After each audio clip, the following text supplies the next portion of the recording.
Hello. कैसे हैं आप सभी? आई होप आप सभी अच्छे होंगे। आपको मेरी आवाज़ अच्छे से क्लियर सुनाई दे रही होगी। तो आज हम स्टार्ट कर रहे हैं अपना chapter work energy and power the calculations and equations. Main आपका फोकस है वर्क। वर्क समझ में आ गया। वर्क के बाद आपका एनर्जी रिलेट होगा, सेम आपका सेम उसी से आपका रिलेट करते हैं हम पावर को। ठीक है, अगर आपको वर्क क्लियर हो गया तो पूरा चैप्टर समझ में आ जाएंगे। सबसे मेन फोकस करना आपको। ठीक है, देखिए चलते हैं हम नेक्स्ट आपका वर्क। समझिए वर्क होता क्या है। आप कभी भी काम करते हैं, वो वर्क है। कोई भी काम कर रहे हो, पर उसे फिजिक्स की टर्म में कैसे डिफाइन करते हैं समझिए। इन फिजिक्स में क्या बोलता है हमसे work. Work has a very specific meaning in physics. Work represents a measurable change in system caused by a force. ये सब बुक में मिल जाएगा आपको। जो मैं समझा रहा हूँ उस पर फोकस कीजिए। हम किसी भी ऑब्जेक्ट पर, किसी भी वस्तु पर, किसी बॉडी पर फोर्स अप्लाई करेंगे। क्या अप्लाई करेंगे? फोर्स। जैसे जैसे हम उस पर फोर्स अप्लाई कर रहे हैं, उस फोर्स से उसकी पोजीशन चेंज होनी चाहिए। फोर्स अप्लाई करने के बाद पोजीशन में चेंज आया नहीं आया, पोजीशन में चेंज आया या नहीं आया, ये चेक करना है। पोजीशन चेंज होगी तो आपका वर्क माना जाएगा। पोजीशन चेंज होनी चाहिए। मान के चलिए, एक एग्जांपल लेता हूँ मैं आपके सामने। अगर आपने किसी दीवार पर फोर्स लगाया, दीवार को धक्का दे रहे हो, पुश कर रहे हो आप किसी दीवार को, ठीक है। अब वो पुश करने पर पहले वाले एग्जांपल में देखिए, इस वाले में एग्जांपल नंबर 1 को समझिए। यहाँ पे एक पर्सन है, आप खड़े हुए हो, आप इस दीवार को धक्का दे रहे हो, वॉल को पुश कर रहे हो। वॉल अपनी जगह से मूव नहीं कर पा रही है, तो इसमें वर्क डन होगा या नहीं होगा? In case number 1 no work done. Work done कितना होगा इसमें? 0। ठीक है। दूसरे केस में समझिए आप, नीचे आपका सेकंड डायग्राम दिया हुआ है, ये वाला देखिए। इसमें आपका वर्क डन होगा कैसे? जो हम फोर्स लगा रहे थे दीवार पर, पुश कर रहे थे, तो दीवार अपनी प्लेस से रिप्लेस हो गई है, पोजीशन चेंज कर चुकी है। देखिए पहले ऐसे थी दीवार सीधी, अब की बार पोजीशन चेंज दिखाई दे रही है। तो जैसे जैसे पोजीशन चेंज होगी वैसे ही आपका वर्क डन माना जाएगा। ठीक है, वर्क डन क्या है? हमने फोर्स अप्लाई किया, पोजीशन चेंज हुई, वही वर्क डन है। उसके कॉन्सेप्ट को देखिए, न्यूमेरिकल्स में कैसे अप्लाई होता है और न्यूमेरिकल कॉन्सेप्ट क्या है, इसका फॉर्मूला क्या है इसका। देखिए नेक्स्ट पेज पर आइए। वर्क का कॉन्सेप्ट क्या है? Work is defined as the force acting upon a object to cause a displacement. हमने किसी ऑब्जेक्ट पर फोर्स लगाया, उसमें डिस्प्लेसमेंट हुआ, वही वर्क डन है। वर्क डन को किससे डिनोट करता हूँ? आप किससे डिनोट करेंगे वर्क डन को? वर्क डन को डिनोट करेंगे हम कैपिटल डब्ल्यू से। ये आपके सिंबल रिप्रेजेंटेशन अच्छे से याद होने चाहिए, यूनिट्स अच्छे से याद होनी चाहिए, इनके फॉर्मूले याद होने चाहिए।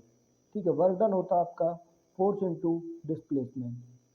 Force into displacement. अब कुछ बच्चों के मन में डाउट आता है डिस्टेंस और डिस्प्लेसमेंट को लेकर, मैं उसको भी क्लियर कर देता हूँ आपका। देखिए फोर्स इंटू डिस्प्लेसमेंट।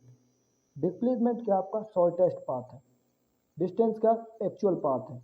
देखिए यहाँ पे मैं लिख रहा हूँ आपका डिस्प्लेसमेंट है, ये आपका होता है शॉर्टेस्ट पाथ। Shortest path.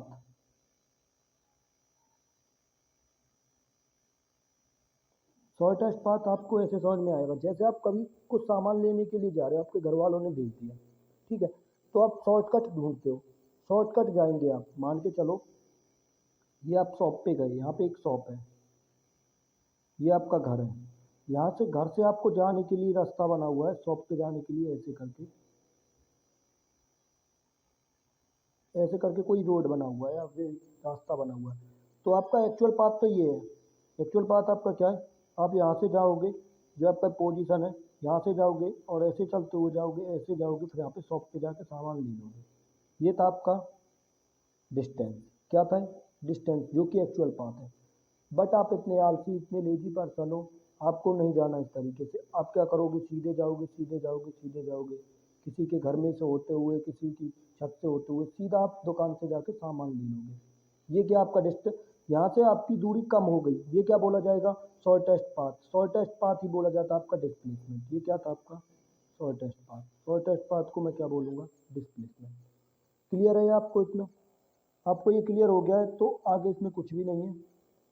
इसकी डेफिनेशन भी क्लियर हो गई है। अब इस फॉर्मूले को मैं दो तरीके से लिखता हूँ। एक और तरीका देखिए, दूसरा तरीका आपका ये होता है लिखने का इसको, इसको लिखने के लिए मैं लिख देता हूँ cos of angle theta, work is equal to force into displacement into cos of angle theta. ठीक है, ये समझिए cos of angle theta. Lower classes में आपको एंगल नहीं बताया जाता है, बट अपर क्लासेस में 11th-12th में आपको कॉस ऑफ एंगल थीटा बताया जाता है। तो थीटा थीटा आपका एंगल होता है, जैसे कि आपने मान के चलो एक ऑब्जेक्ट पे फोर्स लगाया, ठीक है, आप ऐसे फोर्स लगा रहे हो सीधे डायरेक्शन में, तो एंगल क्या होगा, एंगल होता क्या है, आपने उसके साथ कितने डिग्री के साथ इंक्लाइंड हो, कितने एंगल के साथ इंक्लाइंड हो, वही आपका एंगल है। ठीक है, अब थीटे को कैसे सॉल्व करोगे, थीटा की वैल्यू पता होनी चाहिए। मान के चलो अगर थीटा आपका 30 डिग्री है, 0 डिग्री है, 60 डिग्री है, 45 डिग्री है, 90, 30, 45, 60, 90 आपको पता होनी चाहिए, पर मैं आपको 2-3 वैल्यू बता रहा हूँ जो आपकी काम की है, वही याद रख लेना। कॉस में अगर थीटा की वैल्यू 0 डिग्री है, कॉस के साथ 0 डिग्री आए, कॉस 0 कितने के बराबर होगा आपका, 1 के बराबर होगा।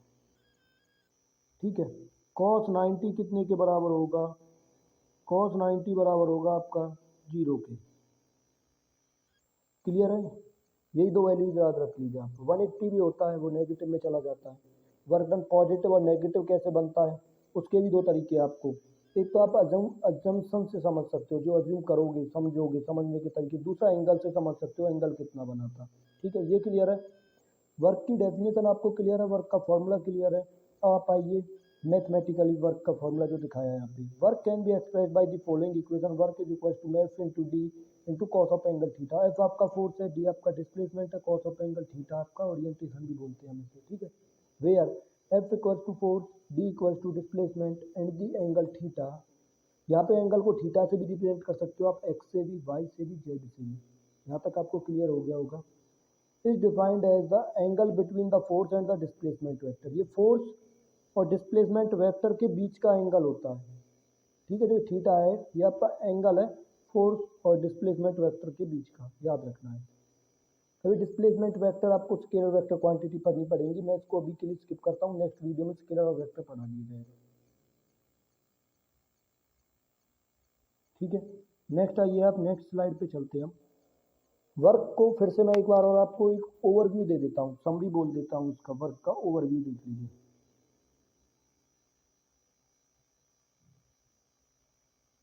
ठीक है, वर्क की समरी देख लीजिए कैसे।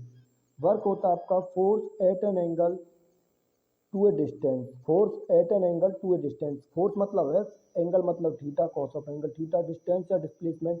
यहाँ पे डिस्टेंस क्यों ले रहे हैं, डिस्टेंस और डिस्प्लेसमेंट इक्वल हो जाते हैं, तब इसको डिस्टेंस भी ले लेते हैं, डिस्प्लेसमेंट तो हमको लेना ही होता है, ओरिजिनली आपको बता दिया मैंने। ठीक है, और वर्क की यूनिट देख लीजिए, यूनिट क्या होती है इसकी, ऐसा यूनिट क्या होगी वर्क की, unit of work is joule.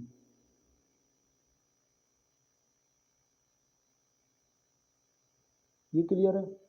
दूसरा देखिए, यूनिट पता चल गई आपको, जूल होती है इसकी। अब देखिए नेक्स्ट में आपको मैं और बता रहा हूँ इसकी यूनिट बनाने के तरीके क्या क्या होते हैं। मैं और भी यूनिट लिख सकता हूँ। फोर्स को किससे रिप्रेजेंट करते हैं हम हमेशा, न्यूटन से। डिस्टेंस हो या डिस्प्लेसमेंट हो, किससे भी मेजर करते हैं हमेशा, मीटर से, स्मॉल एम में। ठीक है, ध्यान रखिएगा। जो आपका एंगल ऑफ थीटा है उसको किससे रिप्रेजेंट करते हो आप, कोई यूनिट नहीं होती उसकी। ठीक है, तो इसकी एक यूनिट क्या बन गई आपकी, न्यूटन मीटर। याद रखिए, यूनिट आपकी कई बन सकती है, पर जो स्टैंडर्ड ऐसा यूनिट होती है जो आप लेते हैं वो जूल यूज करते हैं मैक्सिमम। ठीक है, पर आपको पूछ सकता है इसमें कभी भी क्वेश्चन में, कैसे पूछेगा कि which of the following is not a unit of work. Work की कौन सी यूनिट नहीं है, वहाँ पे न्यूटन मीटर भी होगा, जूल भी होगा। अभी एक और यूनिट बन जाएगी, क्योंकि मैं फोर्थ की यूनिट को ओपन करके लिख दूंगा, तो एक और यूनिट आपकी बन जाएगी, वो आपको ड्राइव करनी आती होंगी। अगर नहीं आती तो आप कमेंट करिए, नेक्स्ट वीडियो में उसको सिखा दिया जाएगा। ठीक है, देख लीजिए फिर भी आप उसको कैसे लिखेंगे। फोर्स आपका होता है मास इनटू एक्सेलरेशन, जो कि मैंने यहाँ पे न्यूटन से दिखाया था। देखिए मैं उसको ओपन कर रहा हूँ, मास इनटू एक्सेलरेशन। मास को दिखाते हो आप किलोग्राम में, एक्सेलरेशन को दिखाते हो मीटर पर सेकंड स्क्वायर में, ms-2 बचा आपका m मीटर। तो 1 मीटर ये है, 1 मीटर ये बन जाएगा आपका मीटर का स्क्वायर। किलोग्राम मीटर स्क्वायर पर सेकंड स्क्वायर, जिसकी पावर नेगेटिव में है उसको बोलते हैं हम पर सेकंड स्क्वायर। जैसे कि अगर मीटर की पावर -2 है तो इसको बोलूँगा पर मीटर स्क्वायर। जैसे कि मैंने लिख दिया फोर्स, जैसे कि न्यूटन की पावर -2 है तो मैं इसको बोलूँगा पर न्यूटन स्क्वायर, पर न्यूटन स्क्वायर। ये क्लियर है आपको? आगे बढ़ते हैं हम नेक्स्ट स्लाइड पर। नेक्स्ट स्लाइड पर चलिए।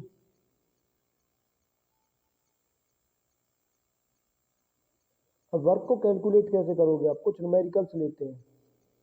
न्यूमेरिकल्स लेके हमको ये करना है कि हमारा कॉन्सेप्ट क्लियर हो जाए। न्यूमेरिकल आपके कई तरीके के हो सकते हैं। सिंपल जो आपके होते हैं वो तो आप कर ही लोगे, बट जो डायग्राम बेस्ड है उनको समझिए। वहाँ पे आपको एंगल दिया होता है, डायग्राम बेस्ड में आपको दिक्कत आती होगी। देखिए डायग्राम नंबर ए में आपको क्या दिया हुआ है, diagram B, diagram C. Question को पढ़ता हूँ मैं। क्वेश्चन आपका a 100 newton force is applied to move a 15 kilogram object a horizontal distance of 5 meter to a constant speed. मैंने किसी ऑब्जेक्ट पर जिसका वजन 15 किलोग्राम है उस पर फोर्स लगाया 100 न्यूटन का। ठीक है, वो किस डायरेक्शन में लगाया? हॉरिजॉन्टल डिस्टेंस रिप्लेस, यानी कि हॉरिजॉन्टली लगाया फोर्स। हॉरिजॉन्टल डिस्टेंस ट्रेवल किया उसने 5 मीटर का। तो मुझे यहाँ पे जो गिवन डाटा वो लिखना होता है। सबसे पहले न्यूमेरिकल को सॉल्व करने का आसान तरीका है गिवन डाटा। क्या क्या गिवन है हमको, क्या क्या गिवन है यहाँ पे वो लिख लीजिए। फोर्स एफ कितना है? 100 न्यूटन। दूसरा आपका मास, स्मॉल एम से डिनोट करता हूँ, जैसे कि मैं उसे कितना दिया हुआ वो आपका दिया 15 kg। ठीक है, और तो कुछ नहीं दिया हुआ है यहाँ पे, थीटा नहीं दिया हुआ है मुझे। ठीक है, और क्या दिया हुआ है मुझे इसमें? डिस्टेंस बोल दीजिए, डिस्प्लेसमेंट बोल दीजिए, वो कितना दिया हुआ है? डी की वैल्यू कितनी दी है? डी की वैल्यू दी हुई है 5 मीटर।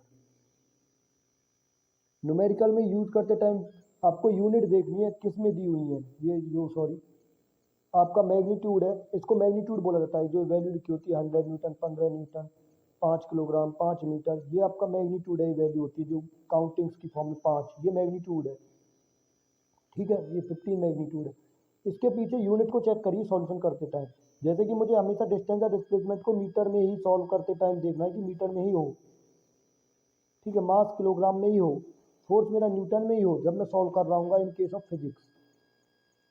ठीक है, मैथ के टर्म पे मत चले जाना, फिजिक्स के केस में बता रहा हूँ मैं केसेस।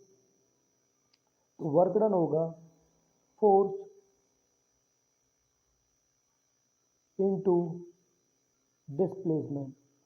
अब आपको कुछ को डाउट आएगा, सर यहाँ पे आपने कॉस ऑफ एंगल थीटा नहीं लिया। तो कॉस ऑफ एंगल थीटा मैं आपको बता देता हूँ, यहाँ पे नहीं लूंगा। क्यों नहीं लूंगा वो रीजन समझिए। कुछ आप रट भी लेते हैं कि नहीं लिया तो नहीं लिया, दिया ही नहीं है इसलिए नहीं लिया, बट एक रीजन और होता है इसका। जैसे कि मैंने डायरेक्शन में, इस डायरेक्शन में फोर्स लगाया, इस डायरेक्शन में फोर्स लगाऊंगा मैं, राइट साइड में लगा रहा हूँ जैसे कि, या लेफ्ट साइड, जो भी साइड में लगा रहा हूँ, तो उसी साइड में आपका ऑब्जेक्ट डिस्प्लेस हुआ। सोचिए, इसी साइड में आपका फोर्स लगा, इसी में आपका ऑब्जेक्ट डिस्प्लेस हुआ, तो इसके बीच का एंगल बन ही नहीं रहा। इन दोनों के बीच में कोई एंगल नहीं बना। वो कितना एंगल है? वो 0 डिग्री है। कितना एंगल है? वो 0 डिग्री। तो कॉस ऑफ 0 कितने के बराबर होता? मैंने आपको स्टार्टिंग में बोला था कॉस ऑफ 0 डिग्री होता आपका 1 के बराबर।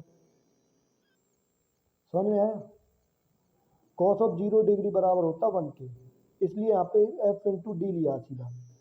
नहीं, इसीलिए इन्होंने क्वेश्चन में बोला था क्योंकि उनको पता है उस एंगल को बताएं क्या, जहाँ पे एंगल ही नहीं बना। वर्क डन बराबर में होगा आपका, फोर्स की वैल्यू रख दीजिए यहाँ पे 100, डिस्टेंस या डिस्प्लेसमेंट बोल दीजिए, उसकी वैल्यू जो दे रखी है वो दे रखी है आपको 5। और कुछ को ये डाउट रहता है कि सर ये 15 किलोग्राम तो कुछ काम में नहीं आया, 15 किलोग्राम क्यों दिया हुआ था? वो 15 किलोग्राम जो वजन दिया हुआ था, वो 15 किलोग्राम आपका कहाँ पे यूज हो चुका? फोर्स में यूज हो चुका। जो फोर्स 100 न्यूटन बना था वो फॉर्मूले में होता है फोर्स मास इंटू एक्सेलरेशन। तो वहाँ पे मास का कैलकुलेशन होके 100 न्यूटन बना होगा, इसलिए मास का यूज नहीं है। समझ में आए? कैलकुलेशन करिए कितना बना आपका 500। कितना बना? 500। वर्क की यूनिट क्या होती है ये याद रखिए। 500 के ऑप्शन मिलेंगे आपको लिखे हुए, 500 जूल, 500 न्यूटन, 500 किलोग्राम, ऐसे करके। तो आपको यूनिट याद होनी चाहिए। वर्क की यूनिट होती है जूल। मैंने और भी यूनिट बताई है, न्यूटन मीटर भी बताइए, वो भी लिख सकते हैं, पर मैक्सिमम जो आप यूज करते हो जूल। जूल को किससे रिप्रेजेंट करता हूँ मैं शॉर्ट में, जे से। 500 जूल आपका वर्क आ गया। इन्होंने न्यूटन मीटर लिखी हुई है, वो यूनिट गलत तो नहीं है, नहीं है ना गलत। मैंने आपको पहले ही बता दिया था न्यूटन मीटर भी बनेगी, क्योंकि फोर्स को न्यूटन से डिनोट करते हैं, डिस्टेंस को मीटर से डिनोट करते हैं, तो न्यूटन मीटर यूनिट बन जाएगी। ठीक है, क्लियर है। डायग्राम बी में आइए। डायग्राम बी का और समझ लीजिए, मैं एक एग्जांपल और समझा देता हूँ, क्योंकि उसमें आपका दिया हुआ है। मैं डायग्राम बी को इसलिए समझा रहा हूँ, उसमें आपका दिया हुआ है मुझे एंगल। ठीक है, तो एंगल वाला क्वेश्चन भी हो जाएगा इसमें आपका। एक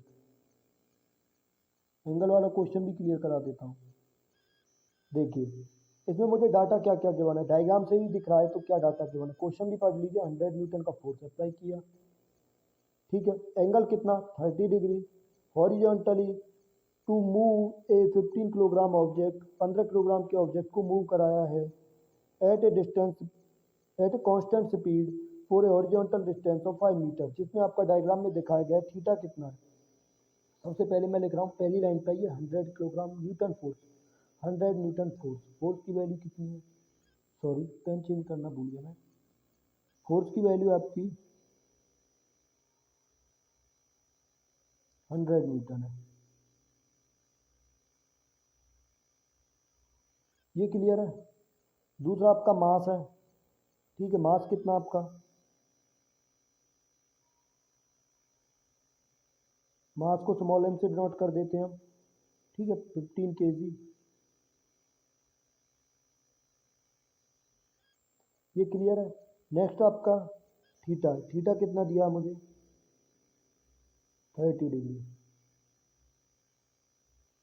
दूसरा मुझे डिस्टेंस दिया हुआ है, टी की वैल्यू कितनी दी हुई है, डिस्प्लेसमेंट की वैल्यू कितनी दी हुई है।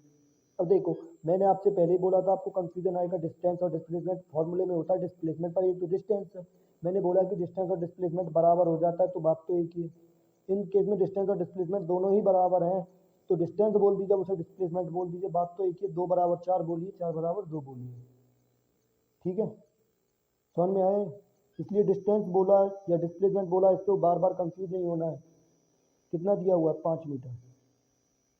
डाटा लिख लिया जो जो गिवन था। ठीक है, मुझे नहीं पता चल रहा है कि इस क्वेश्चन में कौन सा फॉर्मूला लगा, पहले मैंने डाटा लिखा, उससे मुझे पता चल रहा है फोर्स आ गया इसमें, डिस्टेंस या डिस्प्लेसमेंट आ गया, थीटा आ गया। तो वर्क के फॉर्मूले में यही तो 3 कॉन्सेप्ट होते हैं। वर्क इज इक्वल टू में फोर्स होता है आपका, डी होता है आपका, कॉस ऑफ एंगल थीटा होता है आपका। यही 3 टर्म तो दिए होते हैं मुझे। थीटे को ओरिएंटेशन भी बोल दिया जाता है, cos of angle theta orientation को दिखा रहा है।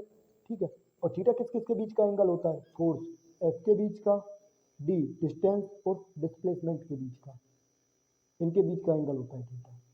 समझ में आया। देखिए, वर्क इज इक्वल टू में, ये समझ में आया कैसे कर रहा हूँ मैं, ये बहुत ही सिंपल न्यूमेरिकल्स है। फोर्स की वैल्यू आपकी 100 है, डिस्टेंस की वैल्यू आपकी 5 है, कॉस ऑफ एंगल थीटा की वैल्यू देखिए, कॉस ऑफ 30, मैंने आपको ये वैल्यू बताई तो नहीं थी। कॉस ऑफ 30 की वैल्यू होती है आपकी, ये डायरेक्ट वैल्यू यूज कर रखी है इन्होंने। ठीक है, कॉस ऑफ 30 की वैल्यू आपको 0.87 नहीं होती, √3/2 होती है। कितनी होती है इसकी वैल्यू, होती है √3/2। और √3 की वैल्यू शायद आपको याद हो चुकी होगी, 10th में आप पढ़ते हैं ना, जब सॉल्व करते हो क्वेश्चन मैथ में, वॉल्यूम वाला चैप्टर आता है जो सरफेस एरियाज और टोटल सरफेस एरियाज में, वहाँ पे आप पढ़ते हैं 1.73 डिवाइड बाई 2।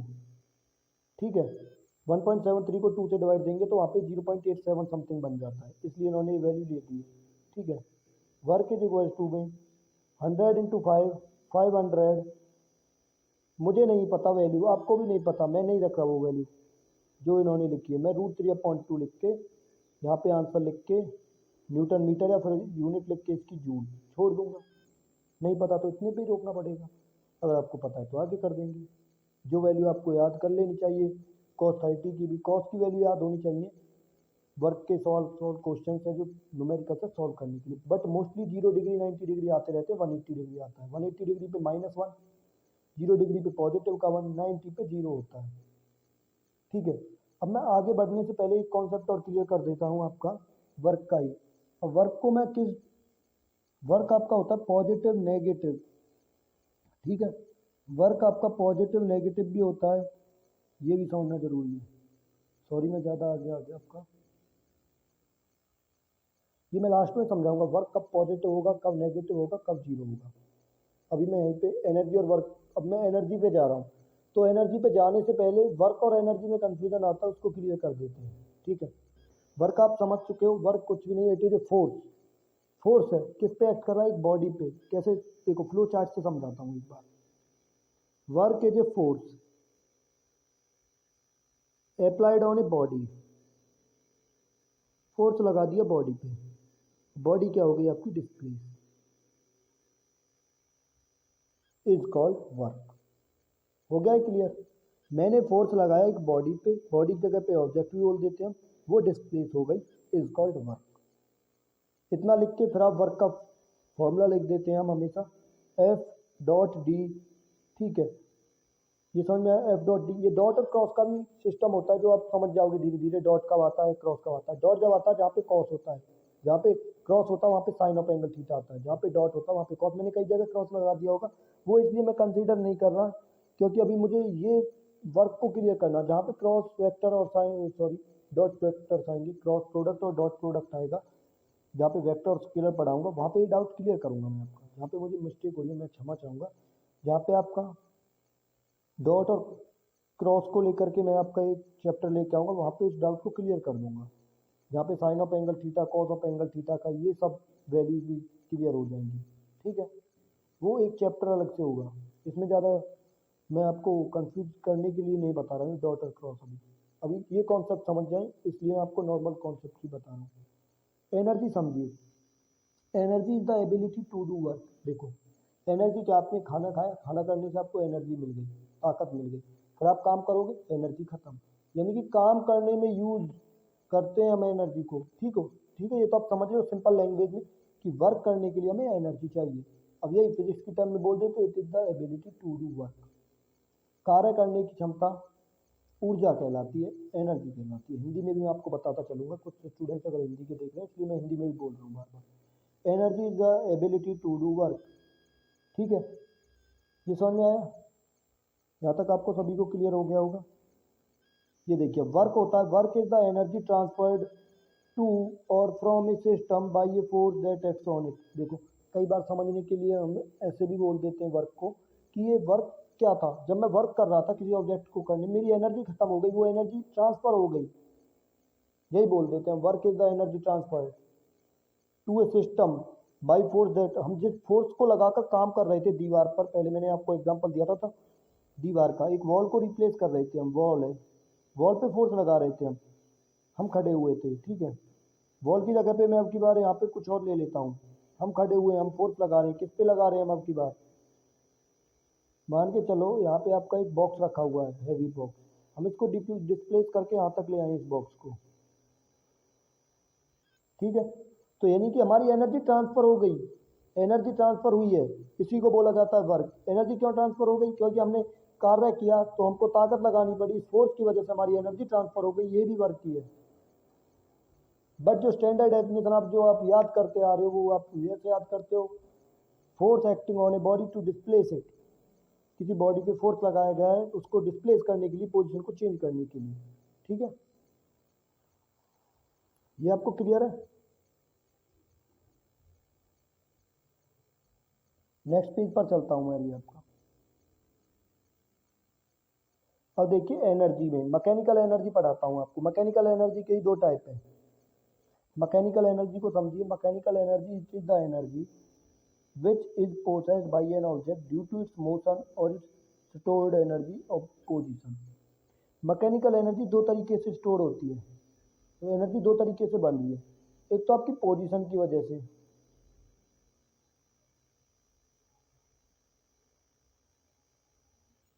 दूसरा आपका बन रही है मोशन की वजह से।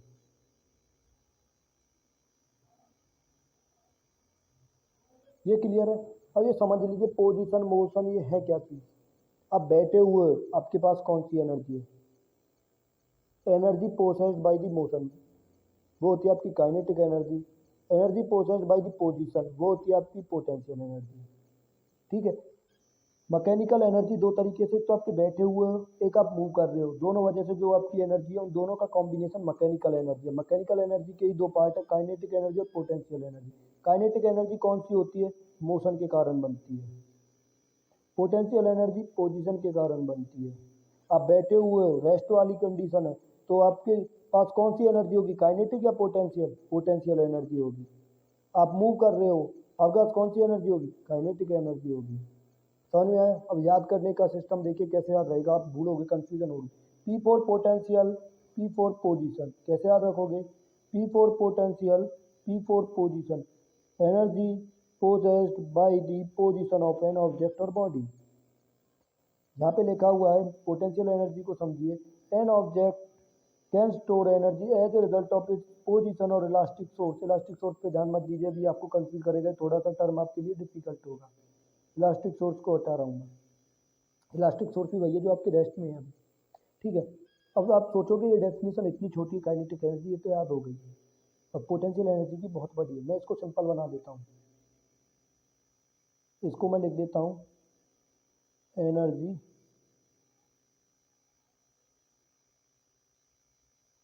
Possessed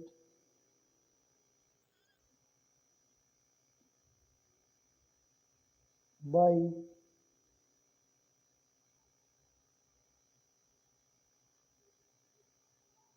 position. ठीक है। Energy possessed by the position of an object या बॉडी। देखो ये लिखना जरूरी है, थोड़ा सा इसको इलेबोरेट करके, energy of the motion of a body, energy possessed by the motion of a body, ऐसे भी सिंपल में भी लिख सकते हो जैसे लिखा हुआ है। ठीक है। नेक्स्ट पेज पर आते हैं अभी हम।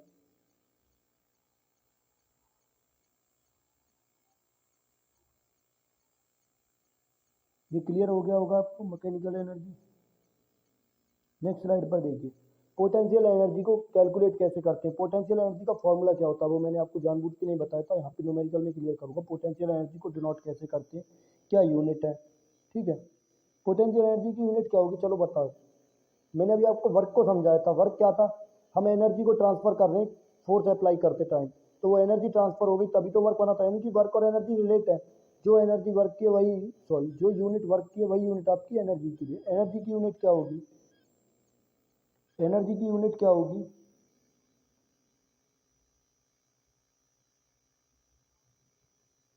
एनर्जी की यूनिट होगी आपकी जूल,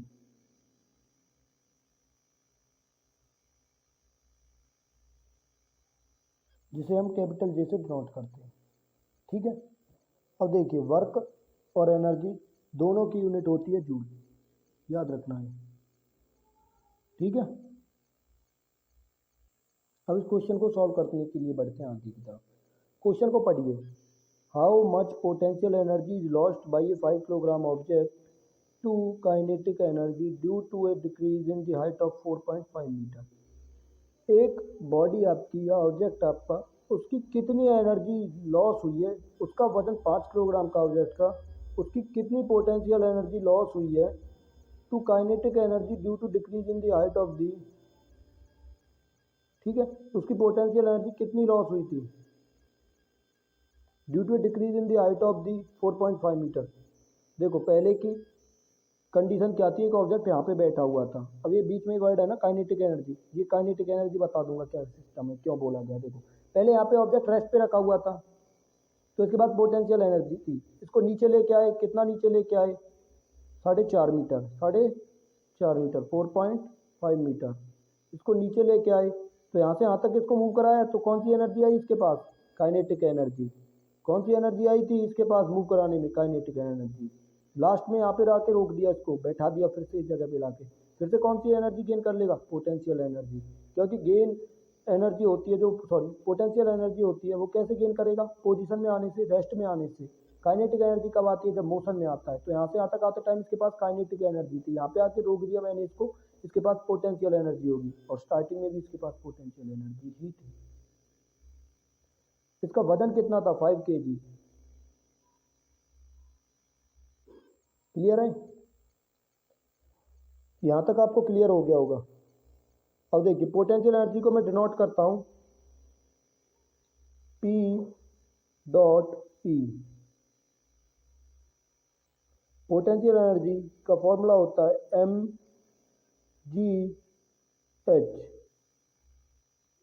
m मतलब मास, g मतलब ग्रेविटी, h मतलब height. Mass into gravity into height. Mass की वैल्यू देखिए कितनी है,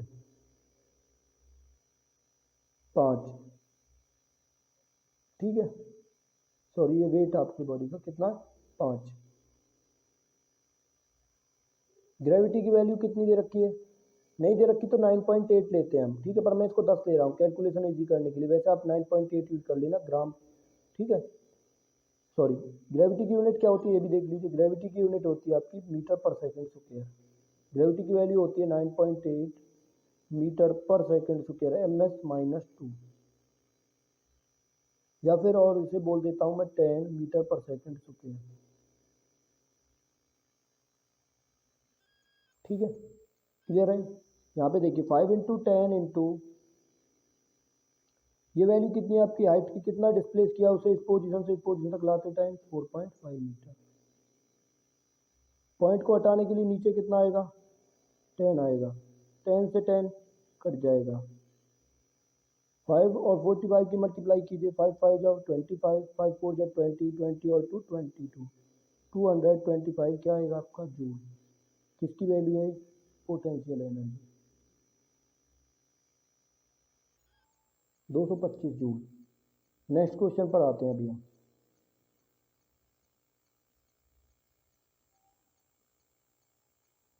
काइनेटिक एनर्जी, काइनेटिक एनर्जी को भी देख लीजिए आपका। काइनेटिक एनर्जी को मैं डिफाइन कर चुका हूँ, energy possessed by object due to its motion. Motion move करने की वजह से जो एनर्जी को ऑब्जेक्ट ने गेन कर ली वो काइनेटिक एनर्जी है। जैसे कि एग्जांपल समझ लीजिए आप। अब देखिए काइनेटिक एनर्जी का फॉर्मूला क्या होता है, ये इतना बड़ा याद करने की जरूरत नहीं है आपको, सिंपल शॉर्ट फॉर्म में लिख देता हूँ यहाँ पे। काइनेटिक एनर्जी को डिनोट करता हूँ मैं के डॉट ई। के मतलब काइनेटिक, ई मतलब एनर्जी। उसका फॉर्मूला होता है half M mass V square velocity का स्क्वायर। ठीक है, हाफ एम वी स्क्वायर। नीचे मैं इसको सॉल्व करता हूँ। देखिए काइनेटिक एनर्जी फाइंड करनी है of an 4 kilogram object, 4 KG के ऑब्जेक्ट की काइनेटिक एनर्जी फाइंड आउट करनी है, जिसकी स्पीड कितनी दे रखी है, वेलोसिटी कितनी दे रखी है, 5 मीटर पर सेकेंड। देखिए मुझे डाटा क्या क्या गिवन है, सबसे पहले मैं गिवन डाटा लिखता हूँ, आपको तरीका बता चुका हूँ, आप हर बार यही फॉलो कीजिए। मास कितना दे रखा है आपका, 4 केजी। ठीक है, v की वैल्यू कितनी है, 5 मीटर पर सेकेंड। अब काइनेटिक एनर्जी निकालने के लिए मुझे फॉर्मूले में पुट करना है इसको, 1/2 इंटू एम की वैल्यू 4 इंटू वी की वैल्यू 5 है। कैलकुलेट करते टाइम 2 से 2 टाइम्स कैंसल आउट हो जाएगा, 2 से 5 टाइम्स मल्टीप्लाई करोगे तो कितनी बन जाएगी, 10 जूल काइनेटिक एनर्जी।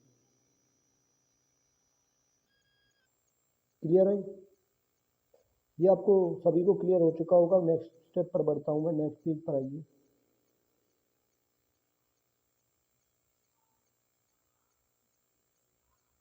ठीक है, ये देखिए ग्रेविटेशनल पोटेंशियल एनर्जी को पढ़ते हैं अभी। ग्रेविटेशनल पोटेंशियल एनर्जी, इस कॉन्सेप्ट को समझिए।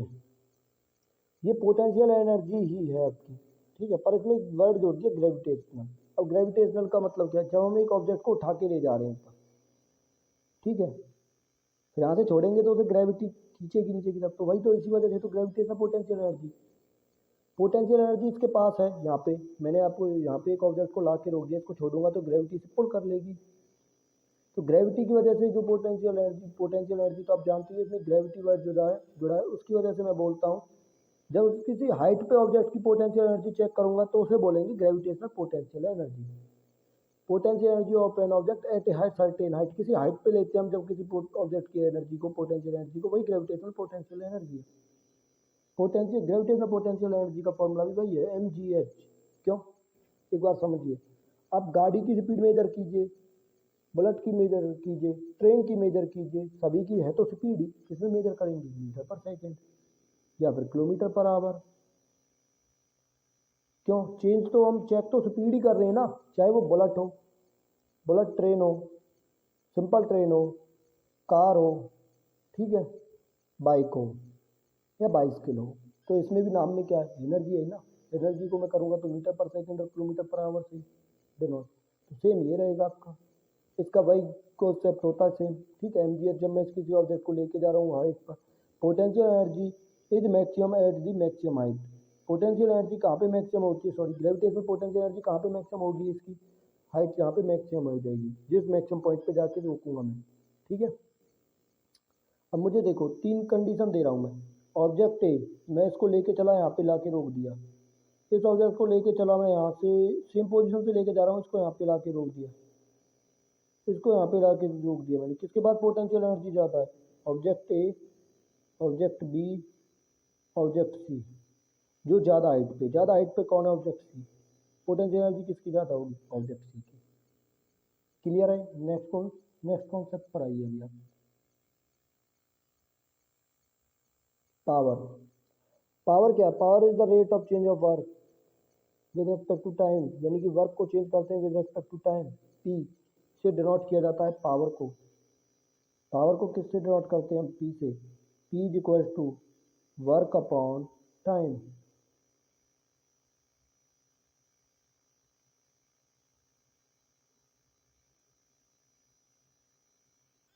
वर्क अपॉन टाइम होता है पावर। अब इन्होंने लिखा हुआ है power is the rate that we use energy, ठीक है, सेम है, वही बात है इन्होंने बोल रखी है।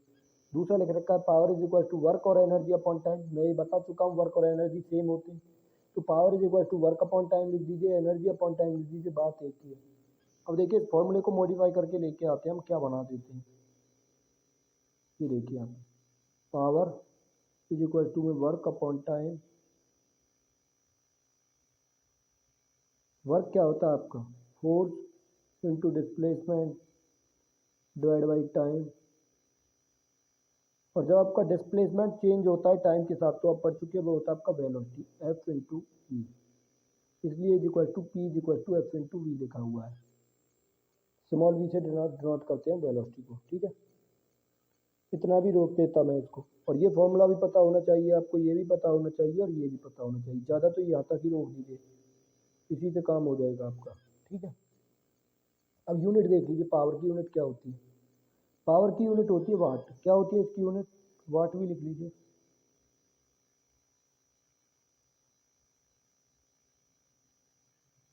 जूल पर सेकंड भी लिख सकते हैं इसको। वर्क को किससे डिनोट करता हूँ मैं, वर्क अपॉन टाइम लिखिए या फिर एनर्जी अपॉन टाइम लिखिए,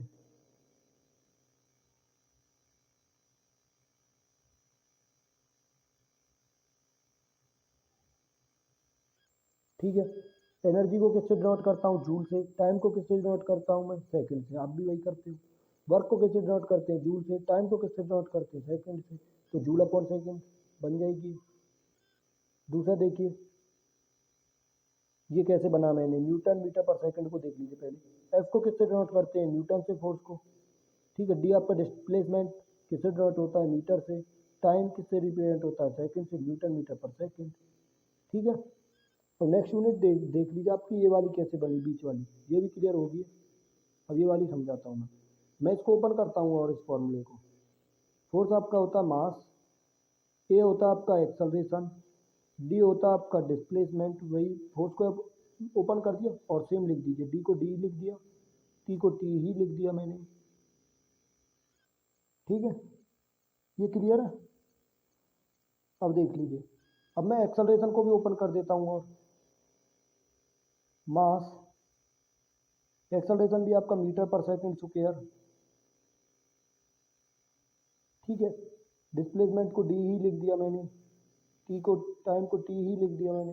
अब देख लीजिए, मास के लिए आपका किलोग्राम आ गया, मीटर के लिए आपका फिर से एम आएगा, मीटर के लिए क्या आएगा आपका, ये मीटर के लिए एम आएगा, और ये डिस्प्लेसमेंट के लिए एम आएगा, दोनों एम मिला के क्या बना देंगे, मीटर स्क्वायर, ठीक है। ये सेकंड स्क्वायर है, डिवाइड में ये वाला टी सेकंड है, डिवाइड में सेकंड। क्लियर हो गई ये तीनों यूनिट। अब नेक्स्ट कॉन्सेप्ट पे आइए जो आपकी बची हुई है। पावर को कैलकुलेट कैसे करूंगा मैं? ठीक है, एक क्वेश्चन दिया हुआ है, इस पावर को कैसे कैलकुलेट करेंगे? ए 5 kilogram cart is pushed by A 30 Newton force.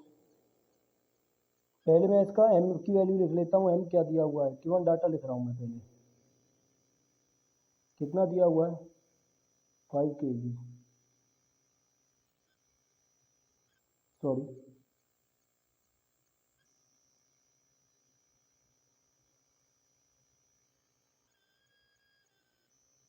दूसरा आपके फोर्स की वैल्यू देखिए कितनी दी हुई है, 30 न्यूटन। ठीक है, और आपको क्या डाटा गिवन है? Against friction for a distance of 10 metre. Distance कितना दिया हुआ है? डी की वैल्यू कितनी दी हुई है? 10 मीटर। टाइम कितना दिया हुआ है? 5 सेकंड। ठीक है, क्लियर। Determine the power. इन्होंने बोल दिया सिंपली पावर कैलकुलेट करनी है मुझे। पावर इज होती है आपकी वर्क अपॉन टाइम। ठीक है, टाइम मुझे पता पर वर्क नहीं पता। वर्क के लिए मुझे क्या चाहिए? वर्क को ऊपर कर देंगे। वर्क का फॉर्मूला देख लीजिए। मुझे डायरेक्ट ये फॉर्मूला लगाना था, पर मैं देख रहा हूँ मुझे निकालने के लिए टी तो मिल गया पर वर्क नहीं पता। तो वर्क को निकालने के लिए मुझे चाहिए फोर्स इंटू डिस्टेंस। ठीक है, फोर्स की वैल्यू है आपके पास? है। डी की वैल्यू है ये भी। टाइम की है? हाँ जी, ये भी है। तो बचा आपका F is equal F into D upon T. इसको आप अपने आप करोगे। ठीक है, वर्क अपॉन टाइम, ये बन गया पावर। ये वाला फॉर्मूला यूज करोगे, आपको डाटा गिवन है, डाटा को यूज कर लीजिए, फोर्स को यूज कर लीजिए, डी को यूज कर लीजिए, डिवाइड में टी को यूज कर लीजिए। यहाँ पे आपको डाटा यूज करके आंसर निकाल देना है। ठीक है, अब इसकी आगे एक्सप्लेनेशन नहीं दूंगा मैं, ये यहाँ तक क्लियर है। 13 पर आइए, समरी देखिए। समरी में देखिए, आपको मैंने पढ़ाया था वर्क। वर्क आपको क्लियर है? वर्क को एक बार और बता दूंगा, बट एनर्जी देख लीजिए समरी में से।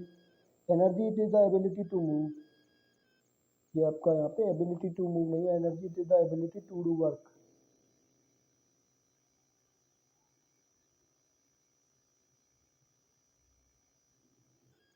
नेक्स्ट देखिए, पोटेंशियल एनर्जी स्टोर होती है आपकी। ठीक है, किसकी वजह से? स्टैटिक्स, मतलब रेस्ट की वजह से, पोजीशन की वजह से।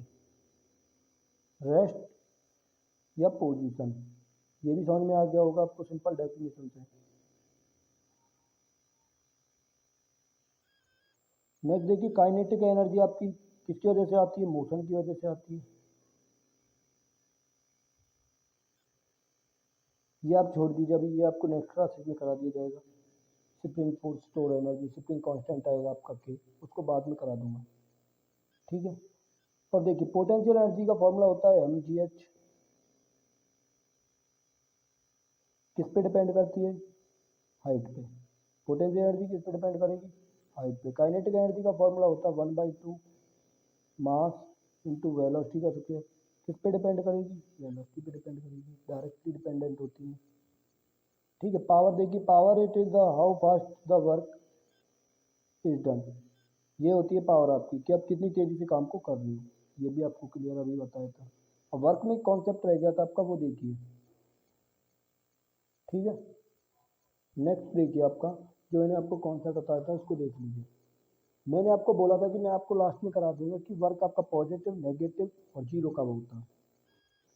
वर्क का फॉर्मूला लिख रहा हूँ मैं यहाँ पे,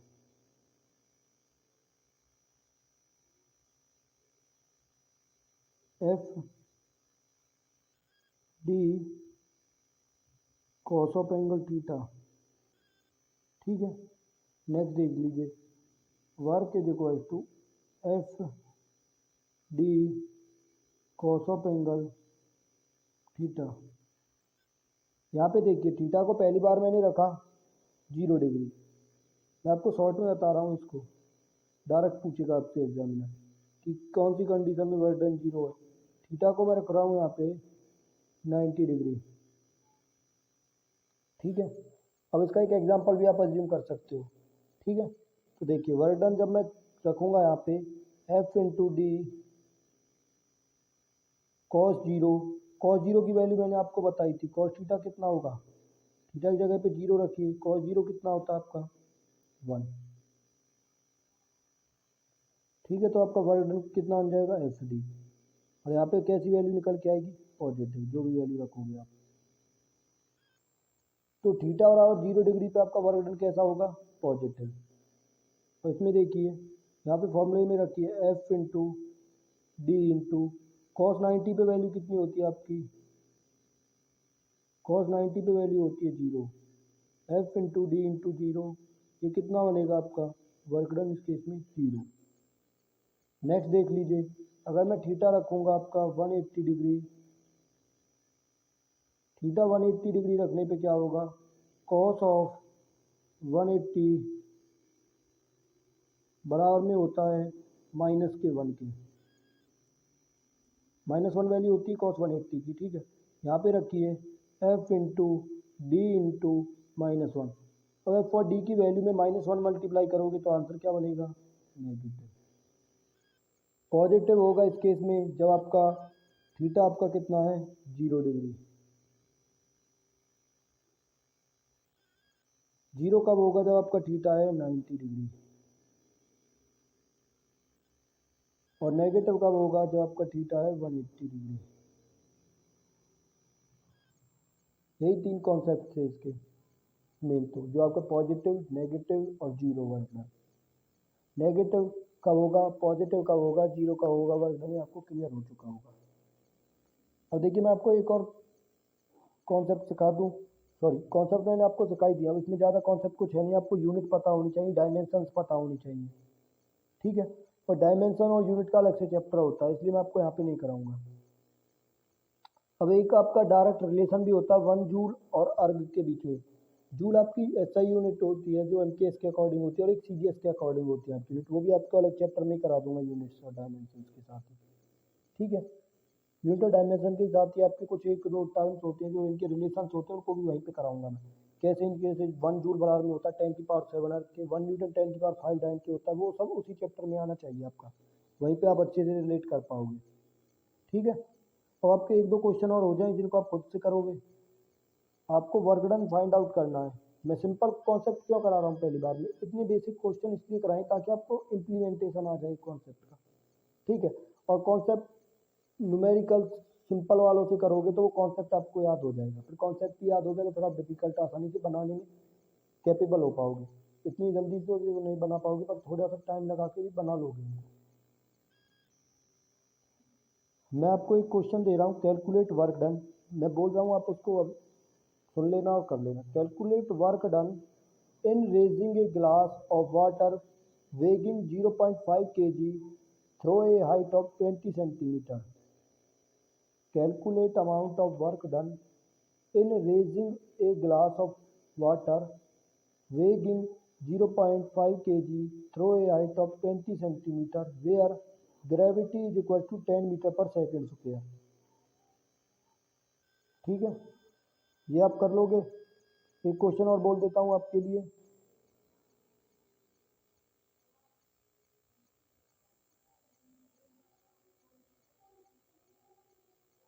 एक क्वेश्चन और बोल दिया जाए, एक क्वेश्चन और सुन लीजिए आप जो आप कर सकते हो, सिंपल ही बोलूँगा मैं।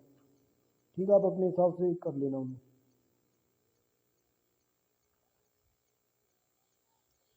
चलो यही क्वेश्चन बहुत है, आपको कोई क्वेश्चन करने की जरूरत नहीं है, आई थिंक दैट्स इनफ। तो सेशन को यहीं पे एंड करते हैं, अब इसकी प्रैक्टिस क्वेश्चंस की बारी है जो आपको नेक्स्ट वीडियो में करा दूंगा।